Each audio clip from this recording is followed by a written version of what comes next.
Camp Century. Camp Century fue un proyecto militar estadounidense de alto secreto de la Guerra Fría. Oficialmente, el campamento de Groenlandia iba a ser una instalación de investigación científica, pero lo cierto es que el campamento era una tapadera para un enorme sitio de lanzamiento nuclear construido bajo el hielo, capaz de lanzar misiles nucleares directamente a la Unión Soviética. Se suponía que iba a permanecer en secreto para siempre, pero ahora la capa de hielo que se derrite amenaza con revelarlo todo. Esta base está ubicada a solo 1.287 kilómetros al sur del Polo Norte y es una fortaleza oculta de túneles de hielo que se extienden por al menos 4.023 kilómetros. Conocida como la ciudad bajo el hielo, era algo sacado de una novela de espías. Originalmente estaba destinado a contener alrededor de 600 misiles nucleares debajo del hielo, lo que le permitiría a los Estados Unidos atacar rápidamente a cualquier parte del hemisferio norte. En ese momento, Groenlandia pertenecía a Dinamarca, pero el gobierno danés no tenía idea de que esto estaba sucediendo. Oficialmente llamado Proyecto Gusano de Hielo, se construyó la primera serie de túneles, pero antes de que toda la instalación pudiera comenzar a funcionar, los militares se dieron cuenta de que habían cometido un error horrible. Parecía que el hielo era demasiado inestable, se movía y cambiaba constantemente, haciendo que el enorme proyecto fuera bastante peligroso.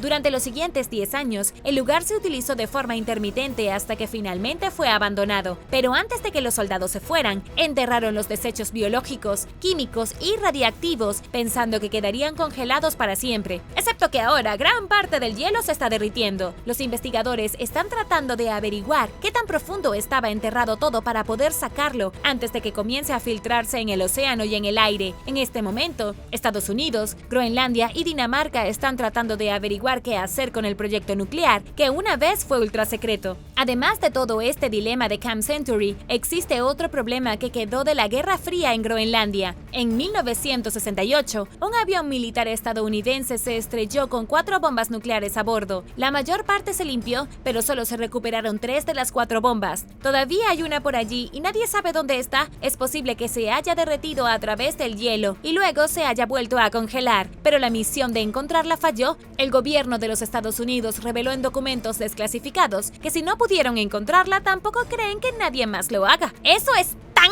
reconfortante, ¿cierto? Todavía existen preocupaciones sobre los impactos ambientales y de salud que estas bombas perdidas y desechos tóxicos van a tener cuando el hielo se derrita. Lucha contra pepinos de mar. Los pepinos de mar tienen un mecanismo de defensa extraño como nada que hayas visto antes. Sobrevivir en el océano requiere agallas y estos chicos lo saben todo. Estos extraños animales están relacionados con las estrellas de mar y los erizos de mar, pero su cuerpo es suave y blando. Pero detrás de ese exterior pacífico hay una criatura impactante que vomitará sus propios intestinos cuando se sienta amenazada. Los investigadores han descubierto que cuando un pepino de mar es atacado, debe expulsar sus entrañas en un intento de alejar al enemigo. Literalmente las vomitan, de la misma manera que un calamar escupiría tinta en la cara de su atacante. No es solo su estómago, sino sus largos zarcillos de intestinos que se supone que se enredan y ahuyentan a los depredadores. Los filamentos son pegajosos y tóxicos. Si un pez se queda atrapado en ellos, muere. Aún más sorprendente es que el pepino de mar puede volver a crecer sus intestinos en solo unas pocas semanas. Los científicos que trabajan en el Instituto de Oceanografía están tratando de descubrir cómo pueden hacer esto. Recientemente secuenciaron el genoma de una especie particular de pepino de mar que hace esto y descubrieron que los pepinos de mar se separaron de sus primos estrella de mar hace unos 479 millones de años. También encontraron 2 conjuntos de genes que podrían ser responsables de cómo el pepino de mar regenera su interior. Si bien gran parte de esta investigación aún se encuentra en fase inicial, los científicos tienen la esperanza de que estudiar las extrañas técnicas de lucha y los poderes regenerativos del pepino de mar puedan ayudar a los humanos a desarrollar los mismos poderes en el futuro, al igual que Wolverine. ¿Por qué siempre te pierdes en los casinos? Quizás te preguntes cómo perdiste todo ese dinero después de una visita al casino.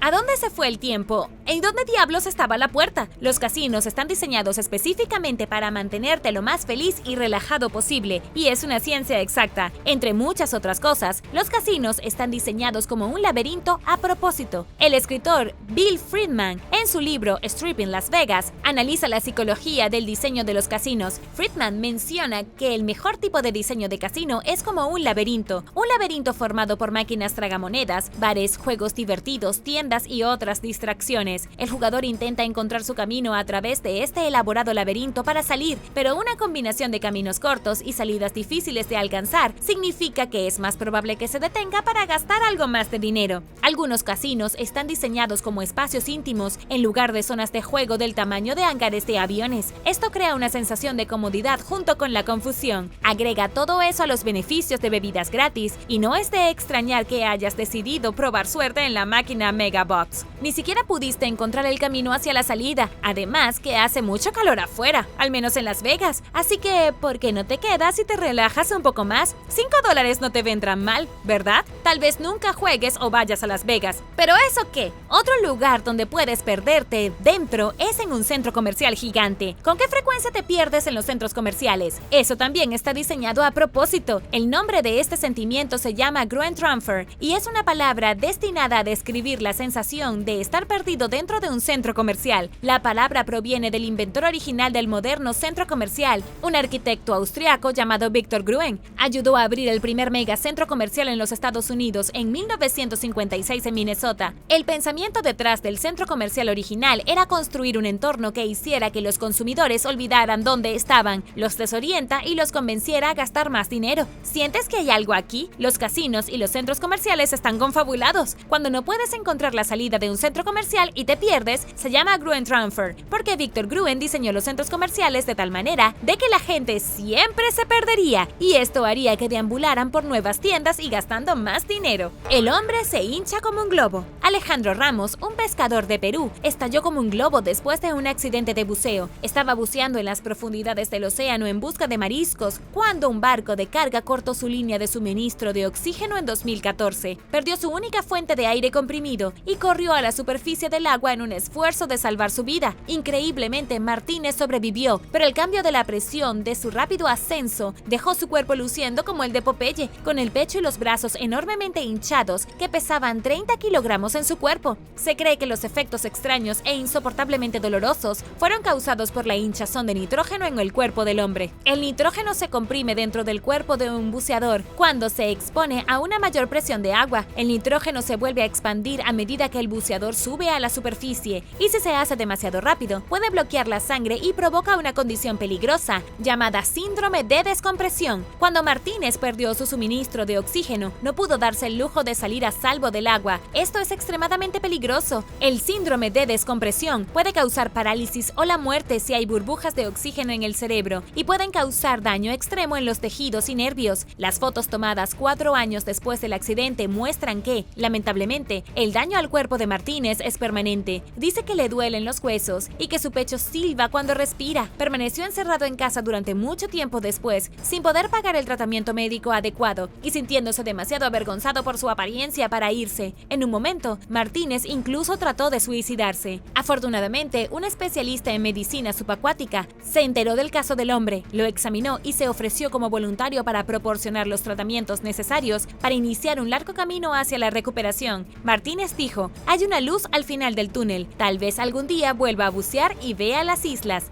¿Por qué se inventaron las montañas rusas? ¿Te gustan las montañas rusas? La gente quiere subirse a las montañas rusas porque son rápidas, emocionantes y te dan una sensación de peligro. Y en general, a la gente le gusta estar asustada. Pero la emoción del viaje no es la razón por la que se inventaron las montañas rusas en primer lugar. Las montañas rusas se inventaron a fines del siglo XIX como una forma de distraer a las personas de sus vidas pecaminosas. Lo creas o no, la Marcus Atnott Thompson estaba tratando de encontrar un nuevo pasatiempo para los ciudadanos estadounidenses que los mantuviera alejados de las tabernas, los salones de baile, los burdeles y las casas de juego. Todos estos lugares se estaban volviendo ridículamente populares después de la Guerra Civil y algunas personas querían que los Estados Unidos se mantuviera un poco más saludable. Así que aquí fue donde entraron las montañas rusas. Como muchos estadounidenses del siglo XIX, Thompson era muy religioso, pero también era rico. En un viaje a Pensilvania, Thomas presenció a un grupo de personas que viajaban en un carro minero por las vías para divertirse. Esta fue la idea original de la montaña rusa. Era un ferrocarril abandonado que se había convertido en una experiencia. La gente pagaría $1 para viajar por el carro minero, que podría estrangular a una persona a velocidades que no se encuentran en ningún otro lugar del mundo. Sorprendentemente, el viaje duraba 80 minutos y era solo $1. Eso suena asombroso. De todos modos, cuando Thompson vio el ferrocarril, nació la idea de la montaña rusa. Thompson abrió su primera montaña rusa en 1884 en Coney Island. La gente se divirtió mucho, pero eso no les les impidió pasar el rato en tabernas y burdeles. ¿Cuántas bombas atómicas se han detonado desde 1945? Es posible que te sorprendas, porque probablemente sea mucho más de las que crees. Desde que los Estados Unidos detonó su primera bomba atómica en un sitio de prueba en el desierto en Nuevo México, el 16 de julio de 1945, el explosivo altamente letal ha cambiado las reglas del juego de la guerra moderna y las relaciones diplomáticas. Entre entonces y la apertura del Tratado de Prohibición Completa de los Ensayos Nucleares para la firma en 1996, se ha llevado a cabo más de 2.000 explosiones nucleares en varios países, incluidos Estados Unidos, Rusia, el Reino Unido, Francia, China y la India. Tras la introducción del Tratado de Prohibición Completa de Ensayos Nucleares, India, Pakistán y Corea del Norte han realizado pruebas nucleares, siendo Corea del Norte responsable de la detonación más reciente en 2017. Las pruebas nucleares se han realizado en muchos entornos diferentes, incluidos sobre el suelo, bajo el agua, bajo tierra, suspendidos en el aire, en barcazas y en torres. Según las Naciones Unidas, más de 500 bombas, alrededor del 25%, explotaron en la atmósfera, a pesar de la creciente preocupación por la lluvia radioactiva desde la década de 1950 y los incidentes de la contaminación en regiones civiles, incluidas las Islas Marshall. El Tratado de Prohibición Completa de Ensayos Nucleares cuenta con un amplio apoyo, ya que ha recogido firmas de 185 países, pero el tratado no puede entrar en vigor hasta que 44 países que posean tecnología nuclear lo firmen. Actualmente carece de 8 firmas de este tipo, incluidas las de Israel, Estados Unidos, China, Egipto, la India, Irán, Corea del Norte y Pakistán. Y ahora algo sobre el papel higiénico. Pero primero, si eres un suscriptor que regresa, bienvenido de nuevo. Y si eres nuevo por aquí, también asegúrate de suscribirte y hacer clic en la campanilla de notificaciones, así no te perderás los próximos videos.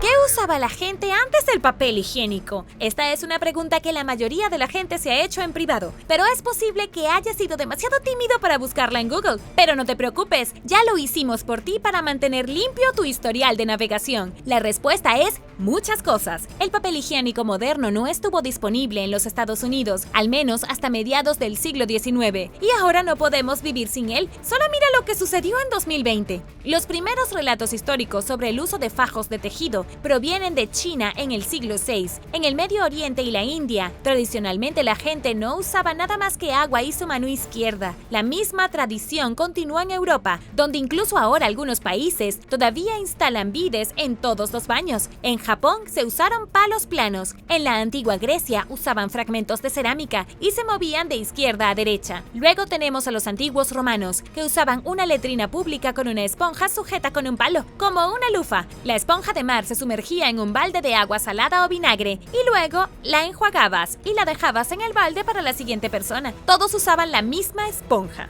Los nativos americanos usaban puñados de paja, conchas de ostras o incluso mazorcas de maíz secas. Los inmigrantes también comenzaron a usar mazorcas de maíz. Las mazorcas de maíz eran abundantes para los primeros agricultores y aparentemente fueron bastante efectivas para hacer el trabajo. Incluso después de que el papel higiénico fuera inventado y ampliamente disponible, muchos estados todavía prefirieron usar mazorcas de maíz secas y las mantuvieron en el retrete. Más recientemente, las personas de todo el mundo usaron periódicos y páginas arrancadas de guías telefónicas. Menús locos de McDonald's. Todo el mundo ha oído rumores de que McDonald's tiene algunos platos locos en el menú de otros países, además de los Estados Unidos. En los Estados Unidos, el menú es bastante sencillo. Ya sabes, nuggets, hamburguesas, papas fritas. Pero si alguna vez has querido saber exactamente lo raro que se vuelve McDonald's, te espera un verdadero placer. ¿Qué tal macarrones con queso con tocino en un bocadillo tostado? Si eso no te da un ataque al corazón, no sé qué lo hará. En realidad, estaba en el menú de Hong Kong, pero fue eliminado. Pero si estás en Hong Kong, aparentemente sirven todo tipo de pastas y sopas con salchichas y coberturas de huevo. En Canadá, en un momento dado, podías obtener un rollo de langosta y papas fritas cubiertas con salsa y cuajada de queso.